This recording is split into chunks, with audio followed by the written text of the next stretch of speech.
So let us consider a flexible body D on which an external force F hydro applies.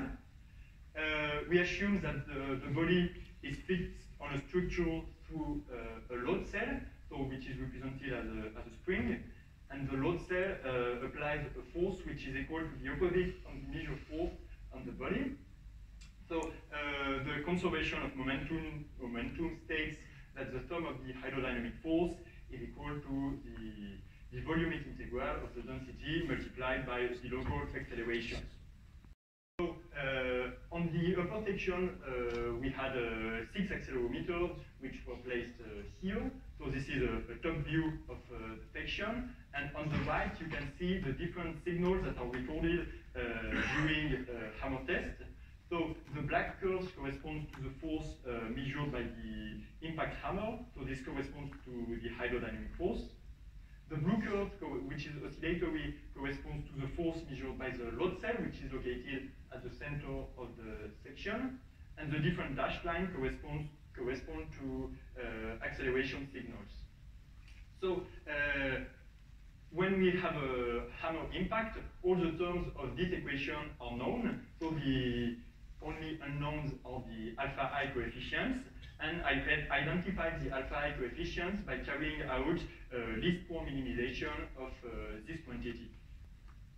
I showed here the Fourier transform of these two signals, and so you can see that we removed an important part of the energy present in the four signals. So first a single peak around 150 Hertz and a wide frequency band around 400 Hertz. So these waves were generated with different significant wave height HS, and the focusing point was chosen to be equal to 21 meters here. You can see that there is two groups of waves. So a first group with breaking waves that break downstream, and the first group with waves breaking upstream. But actually, none of these waves is breaking at the desired location. So to obtain wave breakings at 21 meters, I modified iteratively the breaking location following this equation, and this allowed to obtain this kind of breaking waves, which, as you can see, are breaking very close to 21 meters, which is the location of our cylinder. Because some of these parameters cannot be measured experimentally, so in particular, I used the numerical wavestand to compute the breaking location xb. This allowed also to compute the distance delta between the breaking location and the cylinder. I computed the crest elevation eta b. I also computed the speed of the crest c, and the solver also allows to obtain the fluid velocity at the crest, and this means that I could compute the breaking strength gamma, which depends on u and c. I validated the numerical simulations by measuring the free surface profiles of the waves. So I used a high-speed video camera to film the interface between the wall of the flume and the water, and using a contour detection algorithm, I detected this intersection. So this corresponds to the blue points you can see here. And with a checkerboard, I could compute the coordinates of the free surface within the frame of reference of the flume.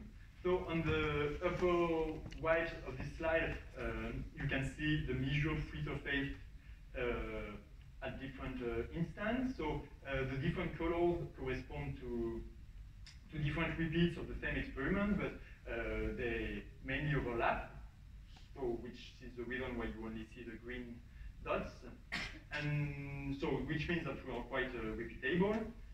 And for comparison, I added the red curves, which correspond to the free surface elevation computed by the numerical wave tank. So you can see that we have a good agreement between the experiments and the numerical simulations. However, there is still a small shift, a small delay between the two. And in order to compensate for this delay, I applied a time shift of 20 milliseconds, which to the numerical simulations, which increased the occurrence between the numerical and free surface profiles.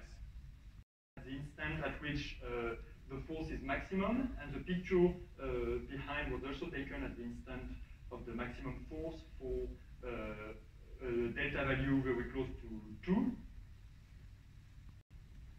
And here is a picture of a fully overturned wave impacting the mock-up, and you can see that the impact force decreased a lot, so this corresponds to delta equal to 0.92.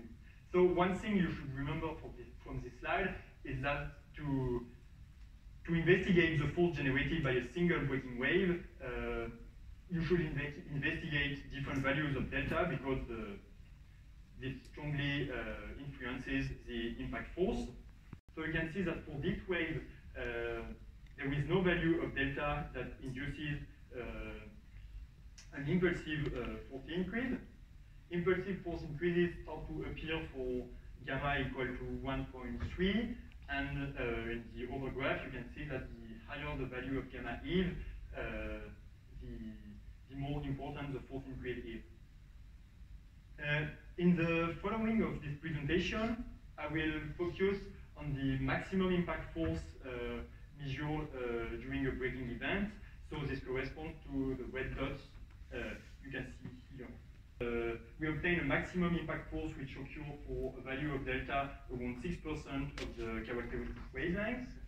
And we obtain impulsive loads in a range of delta corresponding to 2 to 10% of the characteristic wavelengths. And even within this range, the force maximum strongly depends on the value of delta. It appears that gamma values below 1, so small spilling breaker, do not induce an impulsive increase of the force. And we observed a very clear correlation between the maximum impact force that may be generated by a given braking wave and its braking strength gamma. And it appears on these graphs that within the range of interest for floating offshore wind turbines, which is between -10 to +5 degrees, the maximum impact force is within -20 to 20% of the impact force for vertical cylinder. And another thing you should note is that a wind turbine is more likely to be inclined to display a negative pitch angle during a braking wave impact, which means that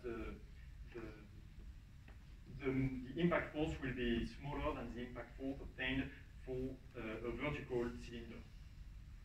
The investigated velocities were in the range 0 to 0.8 meters per second, which corresponds to 0.4 meters per second at full scale. We only focused on positive velocity because the wind turbine is most likely to be moving with the wave during a braking wave impact. And I also investigated two braking wave cases. So on the right of this slide, you can see the impact the time history of the impact force for different horizontal velocities of the mock-up. So as you can see, the force decreases when the horizontal velocity increases, and the results were time shifted here so that we can differentiate the different curves. The impact force decreases with the horizontal velocity, and one thing you may wonder, so analytical formula predicts that the impact force is proportional to the velocity of the impact, so which is here the relative velocity between the crest and the velocity of the mock-up, so CB minus V. So you may wonder if this force is proportional to the square of the relative velocity as predicted by analytical formulas. So I showed here the evolution of the non-dimensionalized force as a function of V, and here the force is non-dimensionalized with respect to the square of the relative velocity, and it appears that we still have a small decrease of the force as a function of the velocity. The different parameters were accurately characterized through the use of the numerical wave tank, and the quality of the force measurements was greatly improved by using the compensation methodology. This allowed me to propose an empirical formula to account for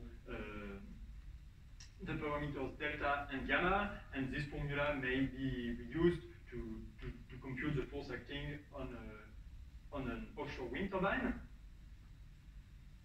As I said, I characterized the influence of the horizontal velocity and pitch angle, and it appears from the experiments that the movements of the turbine will tend to decrease the impact force compared to the impact force acting on a vertical wind turbine, on a bottom fixed wind turbine.